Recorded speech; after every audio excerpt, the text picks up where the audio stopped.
December 21st. Glukageier.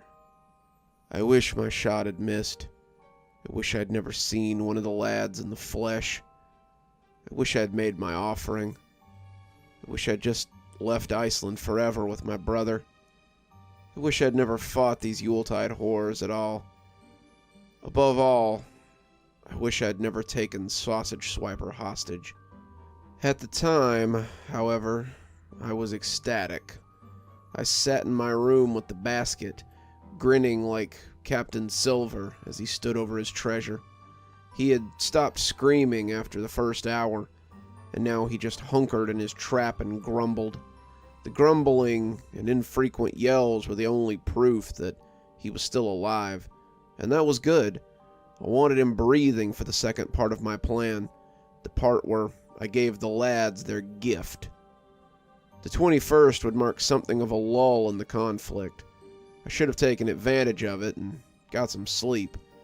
Instead, I watched the fat little Fay as he growled and wiggled and tried to get free of the bear trap. I say bear trap, but it was really more of a fox trap.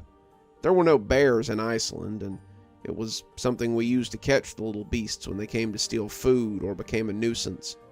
Their pelts were pretty warm and very beautiful, but we tried not to kill them unless we really had to. It was almost too small for the little porker. He was trapped at the shoulder, the bike lock I had used to secure him to the metal frame on the basket, the only thing keeping him there as he lay on the bottom. He had figured out pretty quickly that he couldn't open the trap with his bare hands. Something about the iron the trap was made of sapped his strength, and he had only really struggled for the first hour or so. Now he lay there, piggy little eyes glaring at me, as he tried to find some way to get loose from his new prison. Whatever the iron did to him also stopped him from using magic, so that was an added bonus. At least I wouldn't have to worry about waking up with a mouthful of dung or my teeth made of beetles or something. Davin stretched as he woke up, but he drew back in surprise when he noticed the lad in the basket sitting at the foot of the bed. He had managed to sleep through all of it. The kid really could snore through a bomb, and now he was wide awake and terrified. He cried out as the lumpy thing hooted at him, though whether it was a plea for help or an insult, I didn't know. What is that?" he said, making the lad wince from the loudness of his voice. "This is Sausage Swiper," I said, as though it were obvious. "Okay, well, why is he in our bedroom?" "I captured him." "You did what?" Davin asked, seeming scared and unsure at the revelation. "I captured him, and now I will trade him for a cessation of hostilities. They can't have 13 lads if one of them is stuck here with me, can they? They'll want a bargain, and if they don't give me what I want, then they won't have what they want." "But what's to stop them from just coming in and taking him?" Davin asked, his face scrunched up. I looked unsure as I tried to think of an answer for that one. Somehow this was something that had only now occurred to me. Of course they'd just come in and take him. Why would they bargain with me? There would be 9 of them tonight, more than enough to take 2 humans and a cat. Even if I stood them off here, how long could I hope to hold them out? Hell, one of them could just open the door. Unless I got prepared real quick. "Davin, watch him," I growled and grabbed my coat. "Me?" he asked skeptically. "Yes, I just need a few things from the barn. I'll be back in less than an hour. Don't let him out of the trap for any reason. Do you understand?" Davin nodded, though he didn't seem to like it. He threw a hug around my middle as I went to leave, and I could feel wetness on the front of my shirt. He was scared, of that I was certain, but I hadn't stopped to think how strange this must be for him. He was used to living in the city, where the most dangerous thing was the pedophile on the floor below you, or the stray dog who was hungry and looking for food. These things, these lads, couldn't be picked up by the police or trapped by the dog catcher. These creatures were supernatural, and whether I had meant to or not, I had brought him into all this. I wrapped my arms around him, trying to remember that I had started out with the intention of making this the most memorable Christmas in Iceland. I guess I had succeeded there, for better or worse. Don't worry, kid. This'll all be over soon. Next year we'll laugh about it. I pray now that I'm right. When I poked my head in an hour later, Davin was still sitting on my bed, staring at the little creature in the basket. Sausage Swiper was staring right back, trying to commit his face to memory, it seemed, and Grendel was sitting on Davin's lap, his eyes intent on the little guy in the trap. I looked at Davin and gave him a thumbs up. He returned it, and I closed the door behind myself. With the prisoner under watch, it was time to set my plan in motion. I set up an array that would have put Kevin McAllister himself to shame. I had swiped more traps from the shed, whole boxes of 10-penny nails, wooden boards of carpet tacks that we had saved for some reason, barbed wire, several horseshoes that I thought I might be able to rig up to fall on the would-be intruders. I set most of them up in the hall and the kitchen, around the fireplace too, in case they had come in that way. I strung the barbed wire up in the hallway, crisscrossing it so I could step over it, but the lads would have a time getting around it. I finally just set some of the horseshoes up on the door, hoping they would fall on them, but I kept a few back for later. In a pinch I could throw them, I guessed. I put hay over the top of all of it, sprinkling nails and the nail strips amongst it so they would step on them and not realize it. All the while I felt like someone was watching me as I worked. I kept glancing around, trying to see if Ulf or one of the other farmhands had come to find me spreading hay in my house, but no one was ever around. It was a hard feeling to describe, like bugs crawling on me, but no matter how many times I looked, there was never anyone there.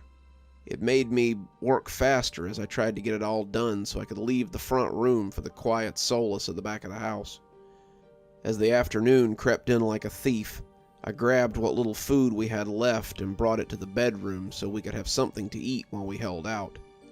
"Who comes tonight?" Davin asked, munching on a granola bar as he leaned against the bed. "Glukageyr, the window peeker. They say he watches people through their windows, trying to find things that he'd like to steal. At least, we don't have to worry about that. There are no windows for him to look through back here." Davin nodded, but seemed unsure. I finished up my meager dinner and sat to watch Sausage Snatcher. He was asleep, I thought, or just pretending, and it didn't take long before Davin was snoring too. I tried my best to resist the urge to sleep, but after so little sleep lately, my eyes were soon slipping shut. What if Sausage Snatcher was just pretending? What if he got away and joined the other lads? What if I was snoring a minute later, head pillowed against my arm, and I almost slept through their arrival. I snapped awake when I heard the front door bang open and was on my feet in a heartbeat. My watch said it was 10 o'clock, and I looked at Sausage Snatcher to find him awake and grinning at me. He garbled something in his flimmy language, but I didn't understand him. He started shouting, raising a yell from his prison, and I heard the sounds of boots moving towards us. I pushed the basket lid back down, muffling him somewhat, but they had to know where he was. I listened, expecting to hear the sounds of anguish, of surprise, but the lads navigated my traps easily. They were in the hallway in short order, and that was the first time I heard one of them come down on a nail or find a trap in the hay. That's when it hit me. How could I have been so stupid? Window Peeker had probably been watching me all afternoon. He couldn't see me putting traps in the back of the house. No windows back there, so the traps in the hallway were a complete surprise. They squealed and yelped as they found the nails, the fox traps, the tack boards, and I was glad that something had slowed them down. I woke Davin, handing him a crowbar and telling him to be ready when the door opened. Davin gripped the crowbar, looking nervous but ready. Grendel too seemed ready for anything, hunkered low as he prepared to pounce on the first thing through the door. We stood for a count of 30, before the door sprang open, the nails I had used to hold it shut flying back like shrapnel. Potoskville was first, the armored juggernaut running in with his wooden armor clanking. Giljagor was behind him, and I launched a horseshoe at the bulbous head as he came screaming into the room. It struck him right between the eyes, and I roared out my laughter as the armored lad caught my axe on his hooked pole. It was hard to tell who was after that. I saw Grendel jump on one of them, slashing and tearing as he rode him to the ground. I saw Davin swinging his crowbar as the little shadow moved in on him. But he drove them back, and when I planted a foot on Pottersville and rolled him back into the hall, I saw many of them retreating after him. We chased them out into the hall, the traps slowing them as they ran for the door. The two of us came whooping and hollering into the living room, the 9 of them in full flight. They were leaking tar and squealing in surprise, their attacks thwarted as they ran into the night. We gave chase. We stood in the doorway and watched them run, both of us winded, but knowing that we had done well. Our victory, however, came at a cost. As the two of us returned, grinning and talking about tomorrow night's battle, we noticed the black shape lying on the floor of the bedroom. Grendel was breathing quickly, but his flank was bloody, his left leg curled and dribbling on the floor. Davin went to him, crying but unsure how to comfort him. He'd been stabbed and kicked, and he looked up at me with eyes that begged for help. Davin broke down, his tears spilling down his face, but I wasn't about to let them take Grendel from us. The lads had taken too much already.